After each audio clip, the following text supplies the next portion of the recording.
Today, we're doing something really incredible. We are reconstructing the tense, deeply claustrophobic final days of the Nazi regime.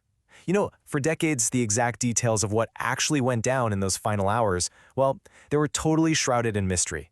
But today, we're going to get an unprecedented glimpse inside the walls where a doomed empire took its absolute last breaths, and it's all based on newly surfaced historical documents and private letters. Let's get right into it. Okay, let's dive right into the core mystery here. On April 30, 1945, just before taking their own lives, Adolf Hitler and his mistress Eva Braun systematically destroyed almost all of their documents, their photographs, their personal effects, the whole shebang. Hitler's explicit goal was to make sure absolutely nothing was left behind for the world to find, and honestly, for a long time it worked. No one truly knew the day-to-day reality of what went on in that bunker as the walls closed in, but as you'll see, sometimes history just refuses to stay buried. Fast forward a few months after the fall of Berlin, to November 25, 1945. A French officer, Commandant Raymond Rose, decides to descend into the ruins. I want you to just imagine this scene for a second. He walks down 26 concrete stairs leading into a pitch-black, absolutely filthy room. The war is over, sure, but the echoes of those intense final days, they're still trapped in this underground tomb. He's looking for answers, and what he ends up finding in the dark, it completely changes our understanding of those final moments. What Commandant Rose discovered down there was, frankly, absolute chaos. We're talking scattered papers everywhere, overturned furniture, melted candle wax, just completely coating the surfaces. But here is where it gets fascinating. Hidden amidst all this debris, Rose uncovered private letters and political documents that had miraculously survived the purge. These unique documents, which have only recently come to light, finally allow us to understand the severe claustrophobia, the rampant paranoia, and the desperate decisions made during the final 10 days of the regime. To really wrap our heads around the mindset of the people trapped down there, we have to look at exactly where they were.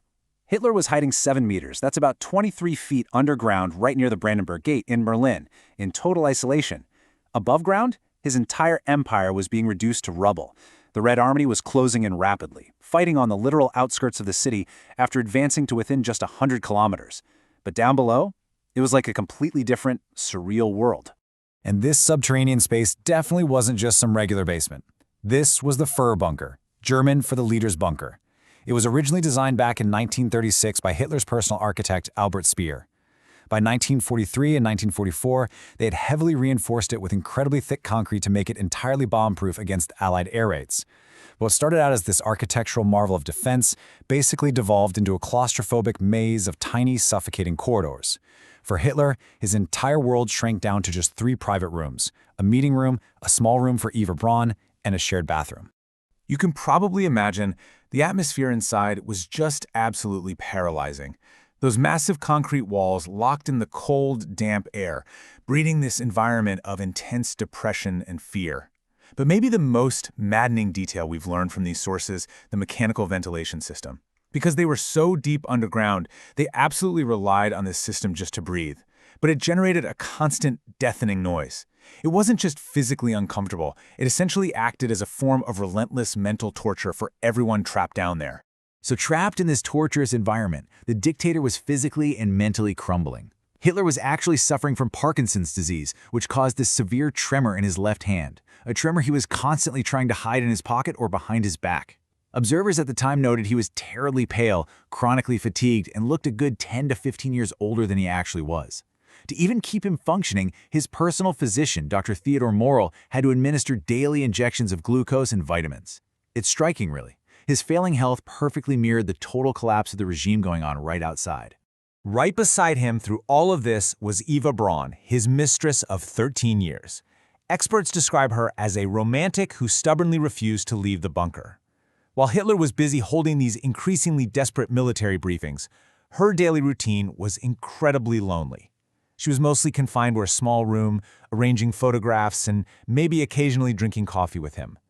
But her newly discovered letters to friends, they reveal a very stark emotional reality. She wrote, "This place is very scary, but I am happy because Hitler is with me." That is a striking testament to her loyalty, especially when contrasted against the terrifying, isolating reality she was living in.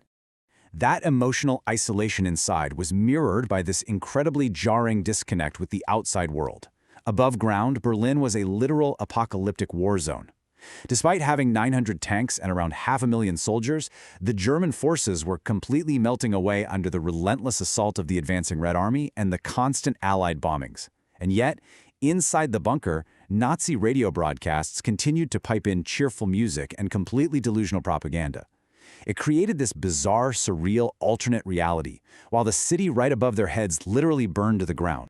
Now, what's really interesting here, and to fully grasp the magnitude of these final days, we have to look at the immense concentration of power held by Hermann Göring. Just track his timeline for a second. He took charge of the Air Ministry in 1933. By 1935, he was the Air Force Commander-in-Chief.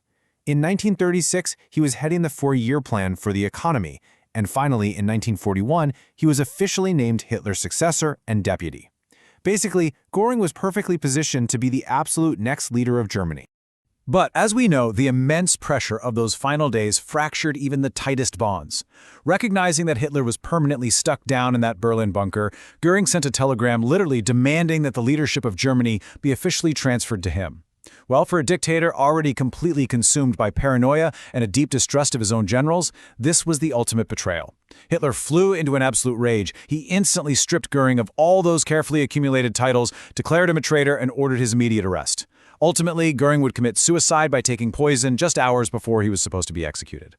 So, with the Red Army rapidly closing in and his closest allies betraying him, the ticking clock of the final 24 hours officially began. At 1 a.m. on April 29th, in a very bizarre brief ceremony in front of just 2 or 3 officers, Hitler officially married Eva Braun. Later that same day, he dictated his final will to his secretary, explicitly stating that they had chosen death over the shame of surrender.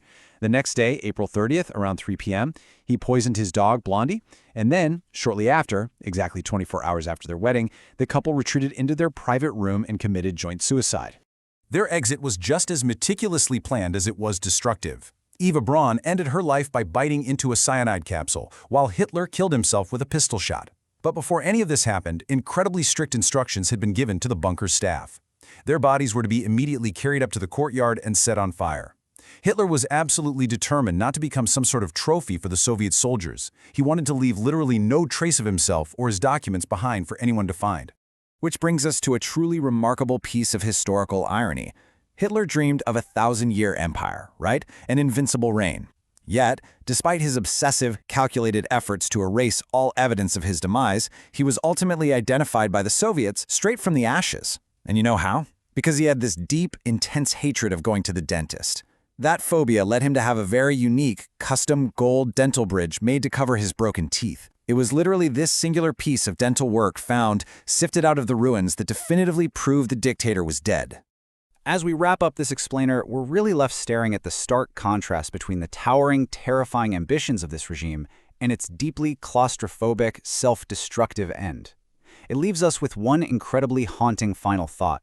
How does a regime obsessed with total domination and a 1,000-year legacy end up entirely erased by its own hand, leaving absolutely nothing but ashes behind? It's a dark, incredibly complex chapter of history, and one that definitely continues to demand our study and our reflection.